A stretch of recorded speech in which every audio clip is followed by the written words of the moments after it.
Good morning, everybody. Thanks for being here. My name is Brian Fisher, and I'm the manager of the Media Relations Division for the Prince George's County Police Department, and we really appreciate you joining us this morning.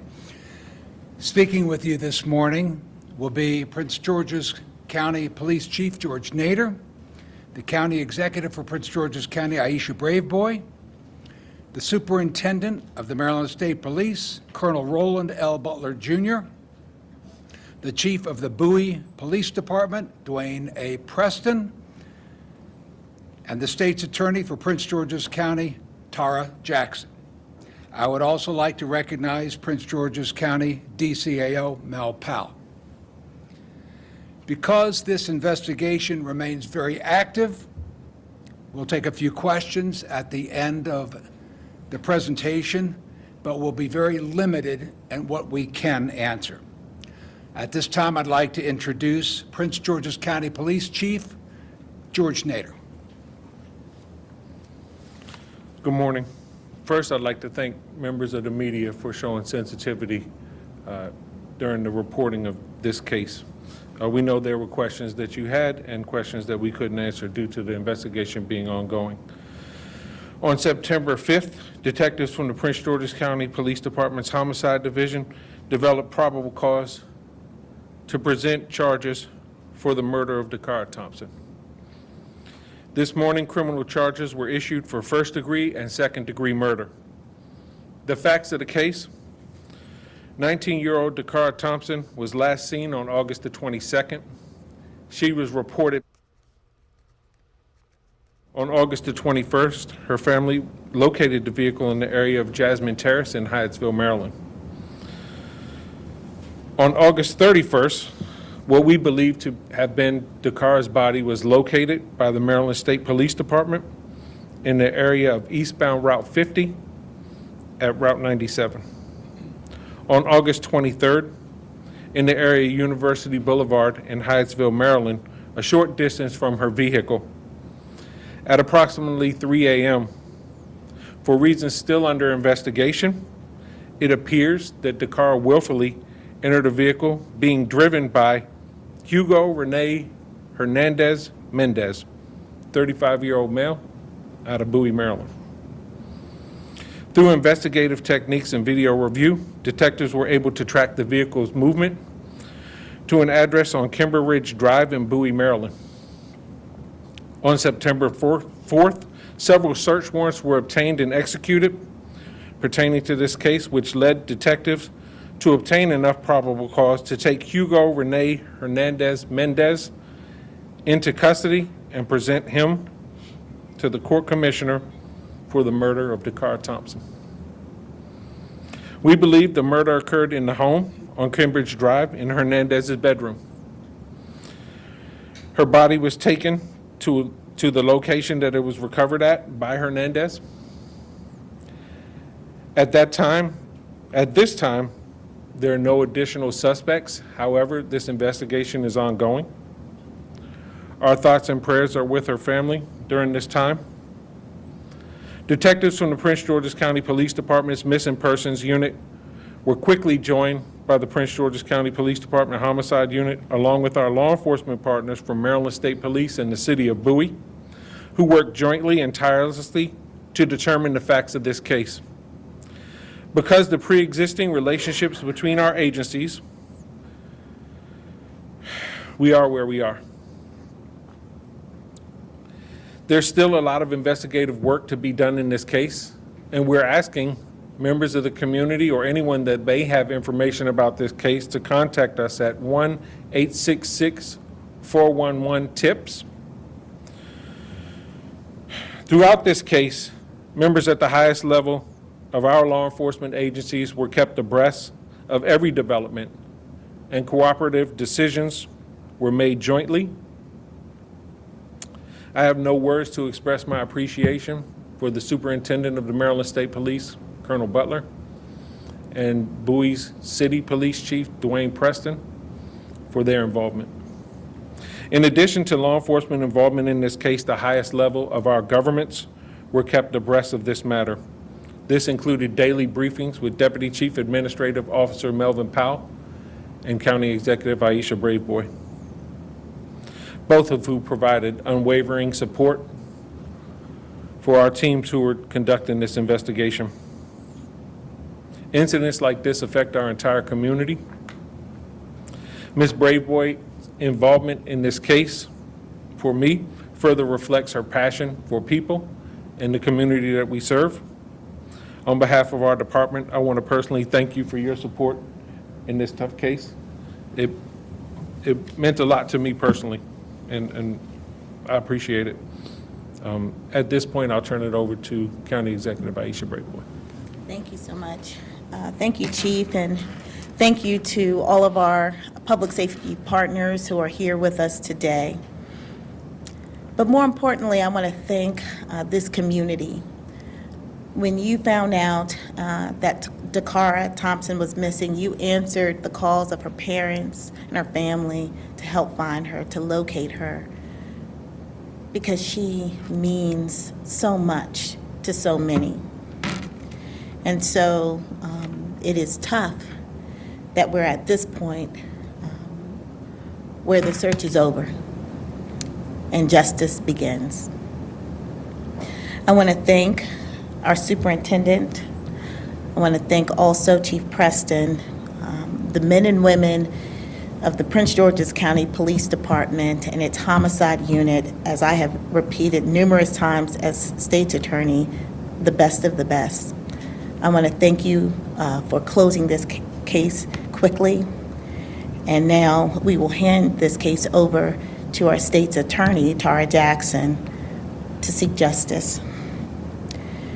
But I did want to reflect on DaCara Thompson, young 19-year-old graduate of St. Charles High School in Charles County. She was living with her father, and part of the reason she lived here is because she was working for nonprofit Prince George's as part of her service year option that she decided to participate in, and that this activity is sponsored by our Governor Wes Moore. So this is a young woman who dedicated part of her young life to serving others, And I want that to ring home to all of you, that this is a good young woman who wanted to do good for her community. And now her community will stand behind her family as we seek justice for her. I will now turn the mic over to our Superintendent Butler. Good morning.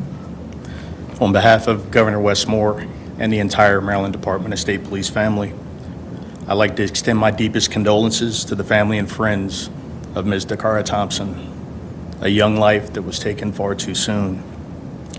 Shortly before 5 p.m.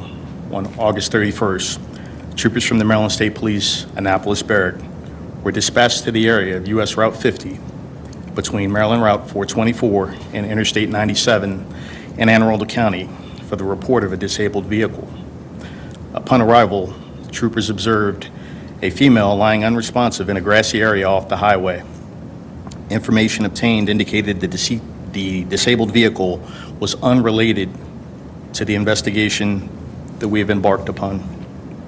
Investigators from the Maryland State Police Criminal Enforcement Division South Region responded to the scene along with State Police crime scene technicians from our Forensic Services Division. They processed the scene. Shortly after, they contacted the Prince George's County Police. The Maryland State Police and the Prince George's County Police have been conducting a joint investigation into the death of Ms. DaCara Jackson. As additional information becomes available, I am sure the Prince George's County and the Maryland State Police will share that information with you. The circumstances surrounding her death still remain under investigation, so we will continue to answer those questions that we think the community and the family want those answers. Thank you. I'd like to introduce Chief Dwayne Preston from the City of Bowie.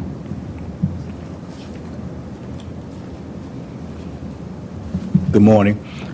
On behalf of our city manager, Alfred D. Lott, I want to express my condolences to the family of DaCara Thompson. Members of the Bowie Police Department have worked in great collaboration with Prince George's County Police Department and the Maryland State Police. And unfortunately, the evidence led to this incident culminating in the city of Bowie. We continue to work in partnership with our strong partnerships with our law enforcement agencies, and it's our prayer that as this case matriculates through the criminal justice system, that justice will be served for the family. Thank you.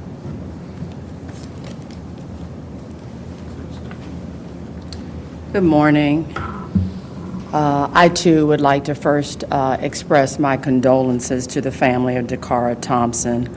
I cannot imagine the pain that the family is feeling right now. And I agree with the county executive when she says that the community is grieving with the family.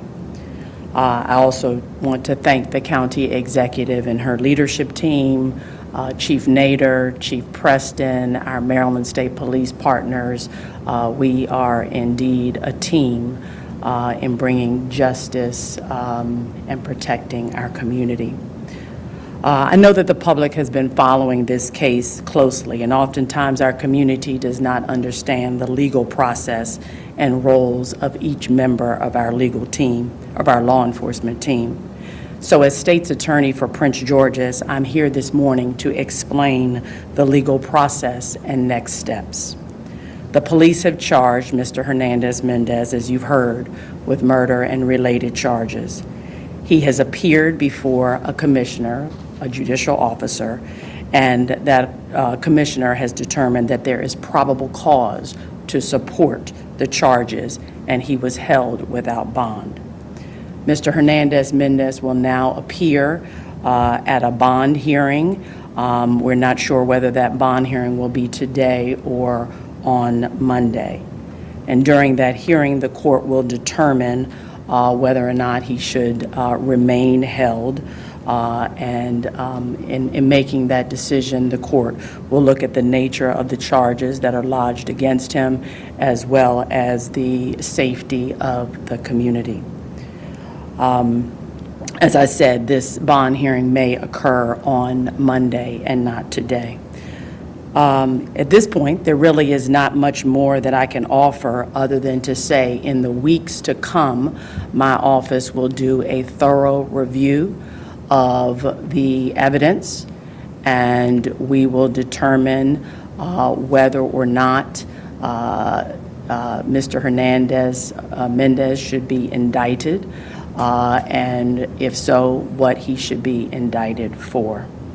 It is important to remind our residents, and I want to do this always, that any person who is charged with a crime in Prince George's is entitled to due process through our judicial system, and it's my job as the state's attorney to ensure that the justice occurs, but that the processes are transparent and fair and in full accordance with the law. And finally, I just want to add that my office remains steadfast in working with our partners daily to make sure that our community is safe. Thank you. So the deepest gratitude for the men and women of the Prince George's County Police Department that worked this case literally around the clock since she was reported missing. I deeply appreciate their efforts, and I appreciate the journalism that has covered this case to this point. Now we'll open it up for a few questions. Ma'am. Chief, I want to ask you your thoughts on what you think happened here with these two coming together, and then separately, is there any indication that she was alive moving around the home, or that this was a murder that happened? We don't believe she was moving around the home. We believe everything transpired in the bedroom. So what is surrounding the two coming together, that's what we're still investigating. Does the suspect have any other violent crimes in his past? Nothing, not that we're aware of, but we are aware of one prior arrest that occurred with United States Park Police in April. If it wasn't for that disabled car, would that area have been searched? Was that on your radar? That area is probably about 7 miles away from the murder location, but a good distance away from where she went missing. So we are thankful that the Maryland State Police had the ability to locate that body based on that call for service. Chief, was this suspect subject to an ICE detainer from that spring arrest? He was not at that, he was not subject to an ICE detainer based on that spring arrest. Not any other, are you aware? We believe that one was issued yesterday. County executive or whoever wants to handle this, that's going to be an aspect in this case, given our time of day and age. Yes. What are your thoughts about that? This man didn't come here legally, allegedly. So, as was indicated, he was arrested by U.S. Park Police, which falls under the auspices of the federal government. So the federal government arrested him in April of this year on a DUI charge. He was then released pending his trial. I don't believe his trial date has come up yet. So what we know is that he did not, according to our records, have any contact at the state level, but he was arrested by federal authorities in April. I imagine that there's going to be some reaction to this man's arrest now in the news nationally. What are your thoughts about that? Is his status relevant at all in this case? What are your thoughts? Well, I think that the U.S. Government has made status of individuals relevant. This was someone who was in their custody, and they made the decision to release him. So I think the questions should be asked of the Justice Department. Thank you. He will now have to face his charges here, though, correct? Correct. Right. Yes, ma'am. I have a question. So when DaCara was reported missing, I know that I talked to Brian about this. There wasn't like a flyer or anything put out on social media to get her face out, right? Can you talk just about that, like the fact that that wasn't put out right away and the case ended this way? Like what was done in the first few hours or days of the investigation? So the facts as we have it is she was in that vehicle before she was ever reported missing. So we did canvass the area, we searched, we questioned people in the area, we looked for video, we did all of these things. As a practice, critical missings get distributed. But the family did a lot of hard work and they distributed information and you all covered that. So the information was out and the community had it. And the community was sending in tips as well. Sorry. When the body was first discovered, you were quick to say there's similar characteristics but we cannot identify. Correct. And the timeline up from that point to today, you kind of provide the detail and you can possibly identify the type of car. So we met with the family and through that meeting, we were able to identify the body. We'll take one more question. We'll do two. You. Thank you. I was going to ask, are any investigators talking with the suspect as he is cooperating with his anything? We did interview the suspect and we got limited cooperation. Can I just ask, I want to ask this respectfully, any trauma to the body? We're not going to discuss the manner of death at this time. But thank you for your question. And thank you all. We really appreciate you coming up.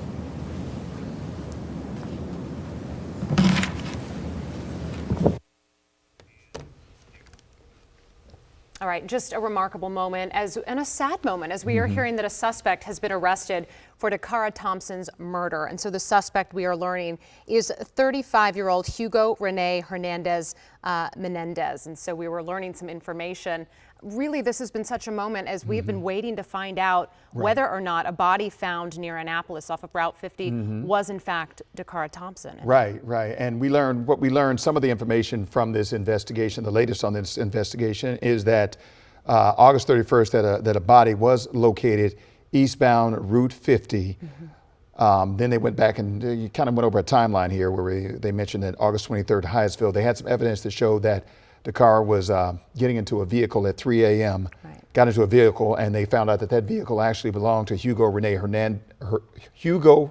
Hernandez Mendez, a 35-year-old from Bowie, Maryland, who lived at Kimber Ridge Drive in Bowie, Maryland. They did their investigation and found out he did go to Kimber Ridge Drive in Bowie, Maryland. They executed a search warrant, took him into custody because they found evidence, they believe, that a murder had occurred at that home in the bedroom. Right, that's exactly correct. And then, so they're saying based on the totality of evidence here of this investigation, detectives were able to arrest and then charge Hernandez Mendez with DaCara's murder. And so a couple other notable things here. So again, he is charged with first and second degree murder. He is being held without bond. It's unclear how or if these two knew each other prior to this, whatever interaction took place here. Unclear the cause of death. They have not determined that. They have not announced that. I did want to just point out this incredibly poignant moment from County Executive Aisha Braveboy when they were asked by the press about Hugo Hernandez Menendez's background, criminal history here. They were talking about he was arrested by U.S. Park Police on a DUI charge. That was back in April. He was released pending trial, and we heard County Executive Braveboy say the federal government made the decision to release him. Yeah. Now, I also want to talk about what, State's Attorney from Prince George's County, Tara Jackson, said would happen next, the process. She talked about how, the charges that, Simone, you just mentioned, that he's going to face these charges, the charge of murder and some other charges as well. He will be held on bond. Right. He will appear on a bond hearing either today or on Monday. She wasn't sure whether it would happen today or Monday, but that will determine whether he will be held based on the charges that they have issued at this point, and that her office would review the evidence and determine if the suspect should be indicted and exactly what that suspect, the man you see there on your screen, what he should be indicted for. We have a long legal road ahead. I did, also just want to leave you with this. We heard County Executive Braveboy talk about DaCara Thompson, who she was. Right. She said, quote, "This is a good young woman who wanted to do good for her community, and now we're at the point where justice begins." Right, right. One more thing to add here. As far as the investigation, they talked about it was a collaboration between a bunch of different police departments. Another important detail here is August 31st is when the troopers in Anne Arundel County got a call about a disabled vehicle in that area that I talked about on Route 50. Now, this is about 7 miles from the location where DaCara went missing. They found, and that's when they found the body of a female. They launched a police investigation, and they got into a joint operation with all these different agencies, and they were able to connect the dots here and find out that this was DaCara Thompson, and then that led to the suspect as well. Just want to say, we're thinking of the families and the community. So many of you have been following this case, invested in hoping for a happier outcome here. So we will be following this story throughout the day. Please tune into our noon show and streaming. We will have the very latest breaking news coverage. All right, that's going to do it for us. But again, stay tuned for the latest information in this breaking news case.